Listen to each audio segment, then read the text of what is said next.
Wabarakatuh.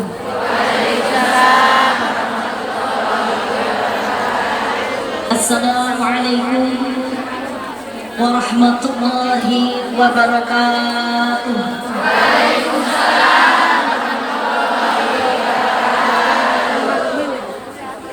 Sekali lagi masih semangat? Masih. Sudah makan siang? Sudah sholat? Alhamdulillah, lebih semangat jawab salamnya nggih? Nggih. Sing jawab salam banter tambah rezeki ini. Amin. Lunas utangi. Amin. Tambah bojone. Oh. Amin. Maksudnya tambah bojone niku sing wis single. Sing oh yang di belakang nggak kedengeran. Oh mic-nya iya. Allah. Dewa.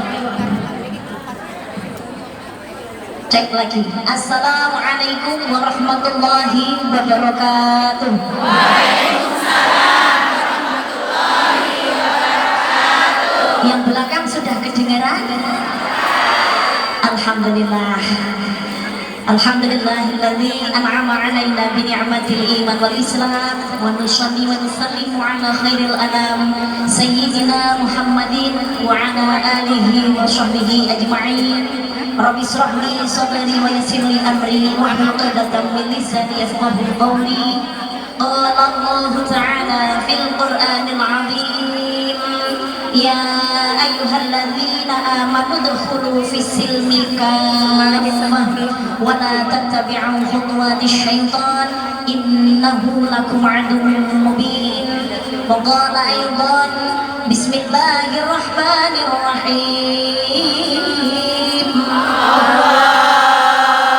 Wa idh ta'adhana rabbukum la in syakartum la azidannakum.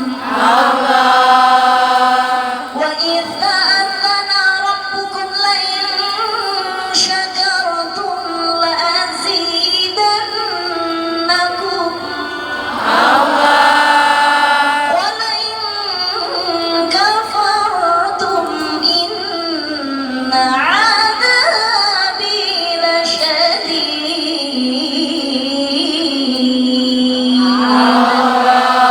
Shadaqallahul azim.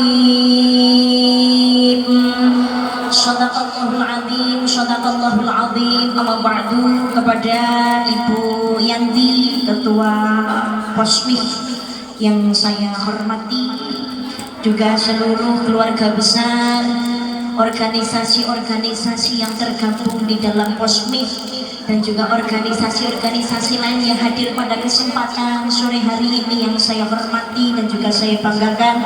Seluruh jamaah yang rawuh pada kesempatan sore hari ini mudah-mudahan selalu diberikan keberkahan, kesehatan zahir batin, keselamatan di dunia wal akhirah. Amin Allahumma amin ya rabbal alamin. Jamaah semua rahimakumullah. Alhamdulillah, atas izin dan ridha Allah Subhanahu wa taala kita dapat kembali bersilaturahim dalam keadaan sehat walafiat. Alhamdulillah. Dalam rangka pengajian umum menyongsong bulan Rajab 1446 Hijriah dan doa akhir tahun 2024 dengan tema muhasabah.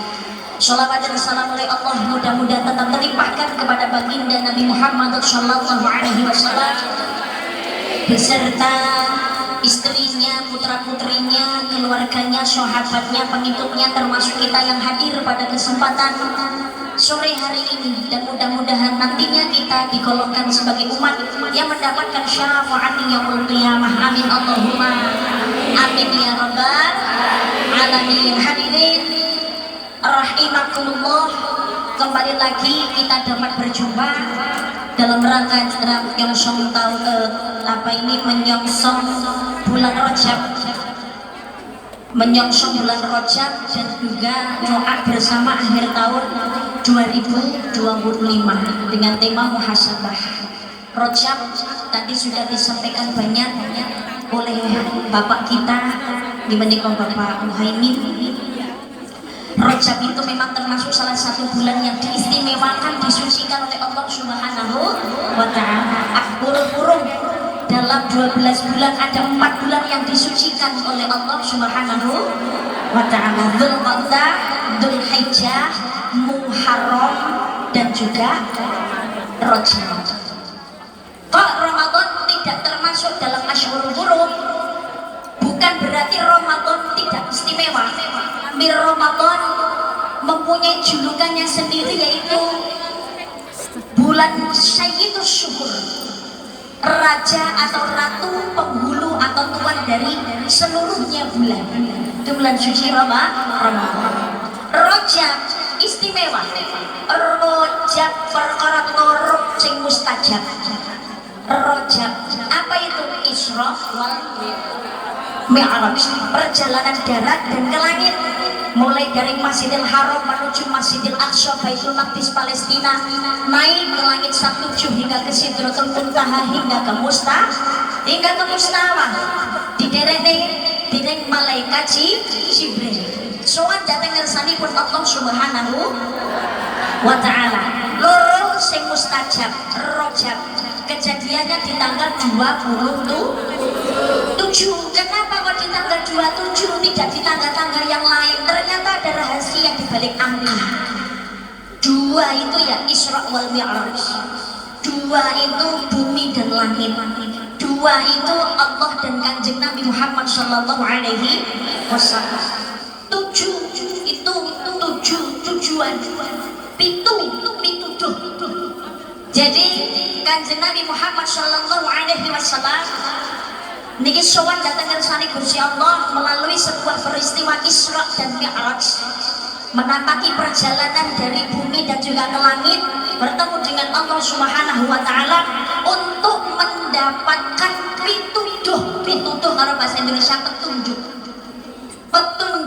dari Allah Subhanahu wa Ta'ala, yaitu petunjuk untuk menuju sebuah tujuan yang menjadi dambaan kita semuanya, yaitu di surganya Allah Subhanahu wa Ta'ala. Apa petunjuknya?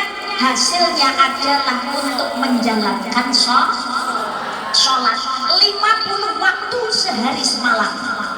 Tapi kok jadi 5? Ya karena ketika Kanjeng Nabi Muhammad sallallahu alaihi wasallam bertemu dengan nabi-nabi yang lainnya, Nabi Isa, Nabi Yahya, Nabi Idris, Nabi Yusuf, Nabi Musa dan sebagainya, semuanya itu punya anggapan yang sama. Kanjeng Nabi, umat jenengan itu orangnya kecil-kecil, pendek-pendek, waktunya itu di dunia juga nggak panjang-panjang, 24 jam.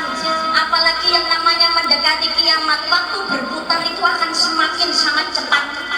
Dan manusia memang pada dasarnya ya punya akal tapi punya nafsu, duweni pikiran tapi juga punya keinginan, dan kadang-kadang keinginannya ini mengalahkan yang namanya akal. Nggih napa mboten?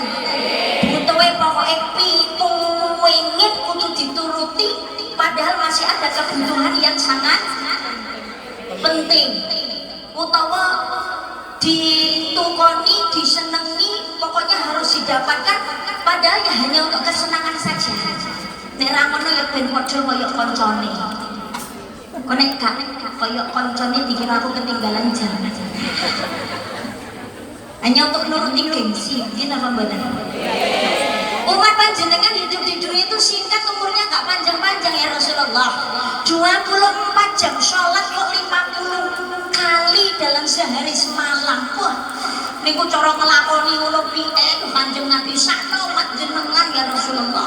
Mesti gak sempat itu nanti yatim kula dah jenengan minta keringanan kepada Gusti Allah. Akhirnya minta keringanan, janjane ngono ya suka. Tapi Kanjeng Nabi nggih saking tresnane ning ngene umate iya ya. Nek 50 ya apa? Nek nglakoni budale nang Hongkong ya apa? Budale wis petang jam. Mulai petang jam belum pekerjaan-pekerjaan yang lain, sholat mantap kan ngoten terus, sehingga tidak akan bisa memegang persoalan yang lain. Akhirnya mau tidak mau Kanjeng Nabi minta keringanan kepada Allah, dikurangi 5, sik diprovokatori ya Nabi Musa. Sik kaboten Kanjeng Nabi nyuwun diskon malih, nyuwun korting maneh dilongi 5. Sik diupiah-upiah karo Nabi Musa, masih kebanyakan itu ya Rasulullah, minta diskon lagi, dikurangi 5 kali 5 ndil niku lho karepe sik kok ndianu diskon meneh. Subuhnya suruh ngilangin ya Rasulullah. Pesane masih jenengan, pemene sing manten anyar kuwi. Nek ngono esakno senengane Hongkong sing adem-adem niku kaya musim dingin. Umpama. Kasihan ya Rasulullah, itu subuhnya suruh ngilangin aja. Tapi Kanjeng Nabi tahu diri, saya kekali 5 saya jalur korting rek. Dah saya tidak berani Nabi Musa, dah saya terima. Saya dengan umat saya akan menjalankan perintahnya Allah, sholat 5 waktu. Ternyata ya bener. Saya kekali 5, jangankan kok saya ketimo yang kadang-kadang ngelakoni akan Allah memanggilnya kapan, datangnya kapan, betul atau tidak? 5 kadang-kadang saya abut lagi melakoni ya Allah. Padahal namanya sholat itu kebutuhan kita pribadi. Sing butuh yo apa-apa itu yang menerima hasilnya dari kita sholat juga kita sendiri. Akhirnya ya itulah yang namanya hikmah dari Isra dan Mi'raj, terjadinya perintah sholat 5 waktu. Tapi luar biasanya adalah perjalanan Masjidil Haram menuju ke Masjidil Aqsa, naik ke langit 7 hingga ke Sidratul Muntaha hingga ke Mustawa, balik lagi ke dunia hanya dalam waktu 1 malam saja. Ini nggak bisa dinalar oleh logika. Oh ya mungkin ngono. Sekarang Masjidil Haram dan Masjidil Aqsa saja jarak tempuhnya kurang lebih 1.500 km. Jarak tempuhnya dulu belum ada kereta cepat, MRT rong enek. Zaman kan kok MRT teng-teng rong enek. Kendaraannya itu hanya unta, yang lebih cepat ya kuda itu aja. Sing nggak tenjuwe ya keledai. Butuh waktunya kurang lebih 1 bulan itu perjalanan santai. Duh Kanjeng Nabi kok 1 bulan kok 1 malam. Dari bumi ke langit balik lagi ke bumi lo kok iso? Karena di dunia itu ada 2 proses. Satu proses kauniyah dan kedua adalah proses robbaniyah.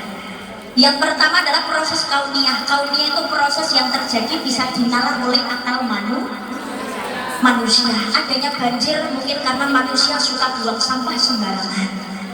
Lingkungan jadi bau, banyak penyakit, demam berdarah, yang mungkin karena banyak kotoran yang mengendap. Mungkin saluran airnya yang tidak lancar dan lain sebagainya. Betul Pak tidak? Nah, ya, kok iso lemu yuk? Nah, pangan terus kok. Loh, tapi kok lemu kok iso turun nemen ya pikiran mungkin.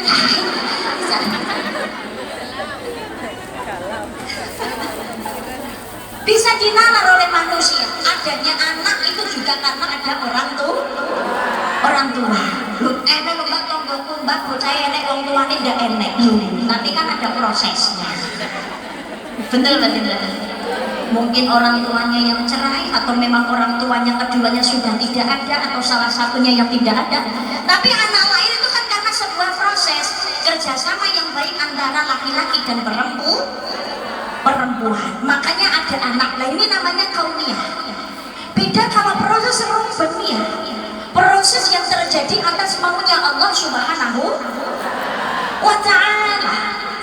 Kalau Allah tidak berkehendak, tidak mungkin terjadi. Sekarang yang perjalanan harusnya ditempuh 1 bulan, tapi Kanjeng Nabi bisa menjalankan hanya dalam waktu 1 malam saja. Berarti Allah yang punya kehendak. Adanya anak karena ada bapak dan ibu. Tapi ternyata kalau Allah punya kehendak, dalam Islam ada 3 bayi yang lahir dan langsung bisa bicara. Gini apa mbak?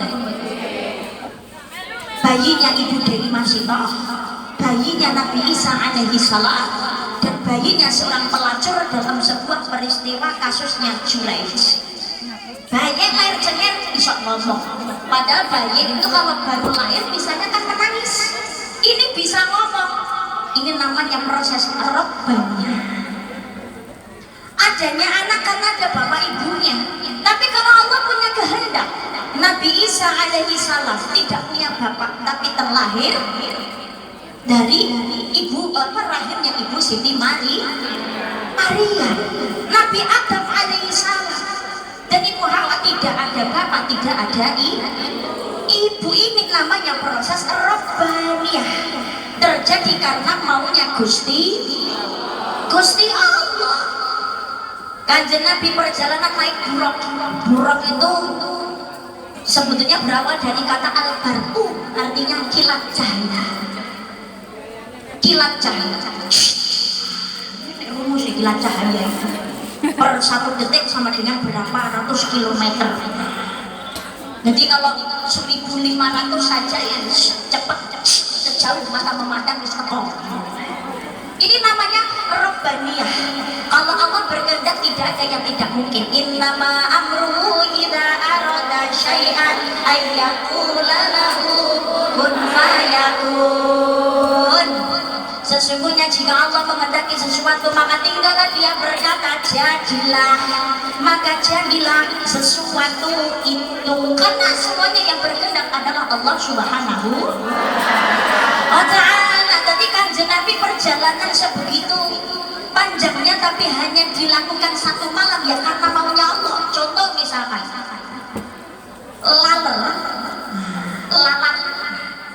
lalat tuh main Kalimantan.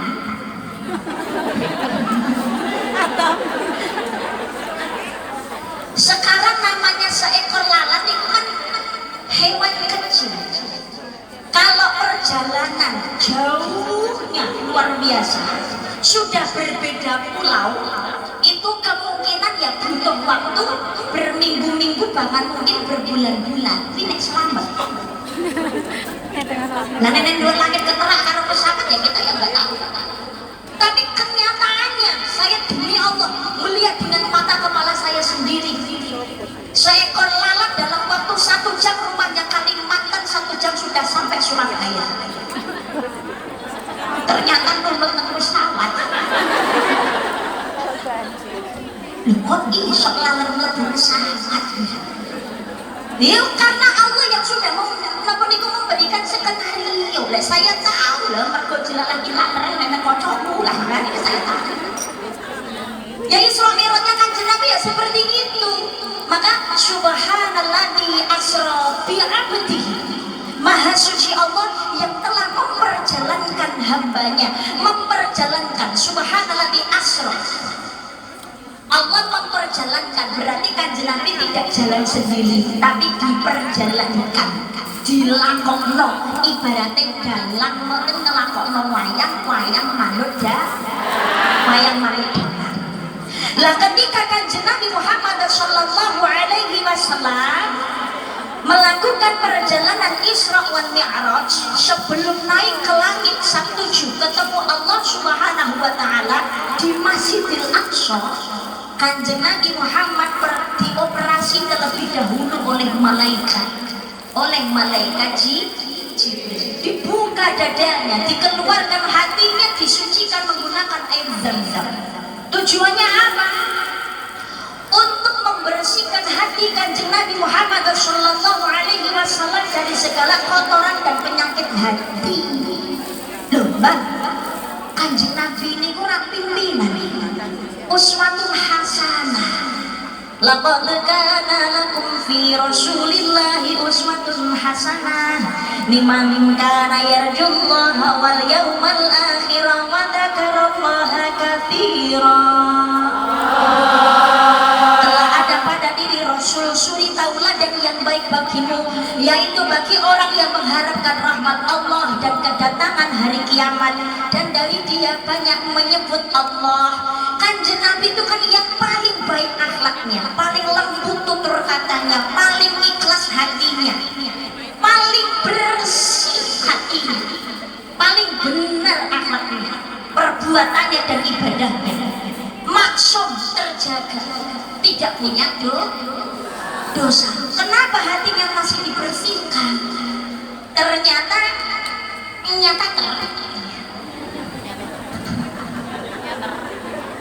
mau karena Kanjeng Nabi pernah berada di dalam rahimnya seorang wanita yang bernama Ibu Siti Aminah dan pernah meminum air susu yang bukan dari ibunya. Ada yang dari Suwaibah. Tahu Suwaibah? Kenal Suwaibah? Oh, namanya saja. Nenek sing jawab kenal bahaya. Menakutkan sekali. Berarti dia datang dari waktu yang berbeda. Koyok drama. Suwaibah itu adalah budaknya Abu Lahab. Jadi ketika Kanjeng Nabi Muhammad SAW dilahirkan, Abu Lahab itu sangat berbahagianya. Saking bahagianya Abu Lahab, budaknya yang bernama Suwaibah itu dimerdekakan dan akhirnya menjadi ibu susu Kanjeng Nabi Muhammad SAW. Ini maka karena pertolongannya Abu Lahab memerdekakan seorang budak karena menyambut gembira kelahirannya Kanjeng Nabi, maka Abu Lahab itu oleh Allah setiap hari Senin diringankan siksaannya sampai datangnya hari kiamat. Hadis riwayat Bukhari. Cinta tok itu loh, menghasilkan ampunan dari Allah Subhanahu wa ta'ala walaupun tidak sepenuhnya. Bagaimana kalau seandainya kita hidup selalu mengikuti ajaran Kanjeng Nabi Muhammad Shallallahu Alaihi Wasallam, insya Allah selamat dunia akhirat. Amin Allahumma amin. Amin Allahumma amin. Amin ya Rabbal alamin. Pernah disusui oleh Suwaibah, pernah disusui Halimatus Sa'diyah, kurang lebihnya 4 tahun. Jadi Arab itu punya tradisi, ya kayak ada tradisi, bukan tradisi ya, ada yang keluarga itu begitu anak lahir itu tidak disusui sendiri langsung, tapi dicarikan ibu susu. Termasuk Kanjeng Nabi juga dicarikan ibu susu lain. Makanya kita jadi orang jangan terlalu julid gitu loh. Ada perempuan baru melahirkan, hatinya ditata dengan gaya hidup yang baik. Mungkin asinya belum keluar sehingga langsung disambung karo susu sapi atau syukur, atau dicarikan dari ibu susu lain yang masih saudara. Loh, enek sing julid, gaya ra gelem nyusoni anake dhewe wedi nek ngomong. Wedi anake rusak nek kono mbok rasa matang. Apalagi sesama perempuan, kok tumbuhkan rasa empati. Hormon tubuh perempuan itu masing-masing orang berbeda-beda, betul Pak tidak? Iya, ada yang begitu melahirkan bisa langsung kasih ASI, ada juga yang belum sama sekali keluar ASInya, bahkan ada yang makan mau sebanyak apapun keluar ASInya hanya sedikit. Tapi ada juga makan titik ASInya berlimpah luar biasa, betul Pak tidak? Loh, Kanjeng Nabi aja dicarikan susu, ibu susu yang lain loh kok. Enek tanggone mergo ora ngemiki anake dhewe mergo tara ya asine ora metu kok wis kemayu. Nggih napa mboten? Ini Kanjeng Nabi hatinya bersih, gak punya dosa, tapi hatinya masih disuceni, dioperasi oleh malaikat Jibril karena pernah ada dalam rahimnya seorang manusia dan juga pernah meminum ASI dari manusia lain selain dari ibunya. Wedine ketutan barang ingkang boten sae. Karena apa? Apa yang dikonsumsi oleh manusia itu masuk melalui aliran darah dan bisa jadi diminum melalui air susu ibu dan bisa jadi masuk melalui aliran-aliran darah ketika bayi itu dalam rahim. Maka nuwun sewu, proses janin di dalam rahim sebelum menjadi alaqah segumpal darah dan mudghah segumpal daging itu berawal dari nutfah. Nutfah itu setetes air yang hina, air mani. Nama? Oh, nyanyi. Hei, tidakkah kau perhatikan dari apakah diriku dijadikan? Hei, dari setetes air hina kau diciptakan, lalu engkau disempurnakan. Oh,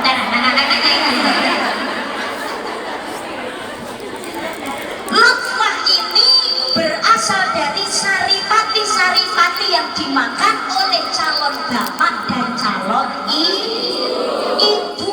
Maka menjadi orang tua itu apa yang dimakan dan apa yang diberikan kepada anak dan keluarga harus hati-hati. Maisha sing halal, golek rezeki, golek penggawean sing halal, jangan sampai ini terkontaminasi sesuatu hal yang tidak baik dengan cara apa, mungkin menjatuhkan orang lain, hasil oleh anak itu duit, makan riba. Jangan ya kita, jangan.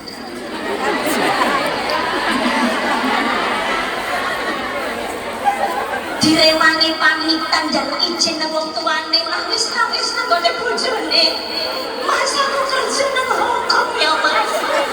Nang luar negeri izin ono ya Mas. Sampai sini jaga amanah dari orang tua. Jaga amanah dari pasangan. Alah mbak coba amanah saka pasanganku dhewe diladra.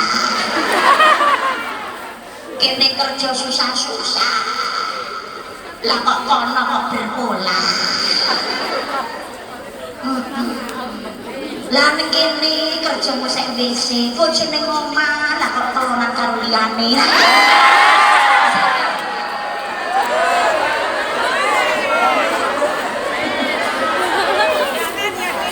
Itfa bilatihi ahsan. Tolak kejahatan dengan kebaikan.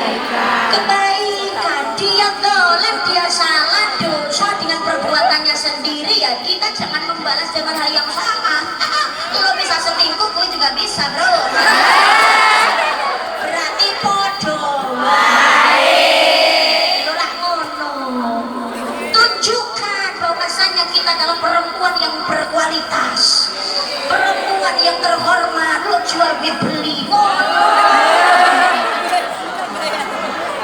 iya sampeyan Mas nang kono ngelarani aku golek wong wedok liya. Saya di sini Mas, saya bekerja banting tulang untuk keluarga dan anak-anak saya. Insya Allah saya bisa sukses atas izinnya Allah Subhanahu wa Ta'ala. Tunjukkan rasa. Kenapa kau tinggalkan aku? Jangan buang-buang air matamu untuk laki-laki buahnya.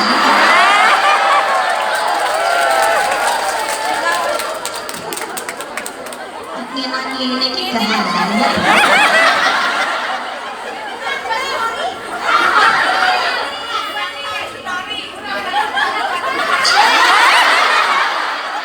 Niatnya ngaji yang mau golek sampai tadi.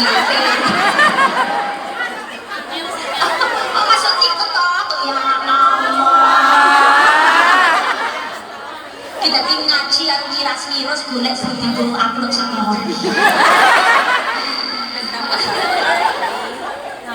Iya, sudah jangan buang-buang air matamu untuk laki-laki yang tidak setia padamu.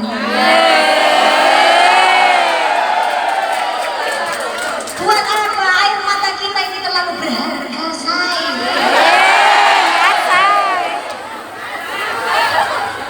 Lo mungkin apa boten? Lo ini caranya Gusti Allah menyelamatkan panjenengan dari rasa sakit yang lebih panjang. Kudune bersyukur alhamdulillah Allah menunjukkan sekarang laki-laki yang tidak benar. Doakan ya Allah kalau memang dia jodohku, jadikanlah dia suami yang baik dan juga bertanggung jawab. Iya, belajar memaafkan. Lambat angel angel. Makanya saya tadi menyampaikan kalau luka dari tajamnya pedang itu bisa diobati, Tapi kalau yang namanya sakit hati karena lidah yang berbicara yang menyakiti itu sulit obatnya. Tapi cuma betul-betul tahu. Walaupun betul itu susah, tapi mau tidak mau kita tetap harus belajar. Khudil afwa wa'mur bil 'urfi wa'rid 'anil jahilin. Jadilah orang yang pemaaf, suruhlah orang berbuat ma'ruf, berpalinglah dari orang-orang yang bodoh.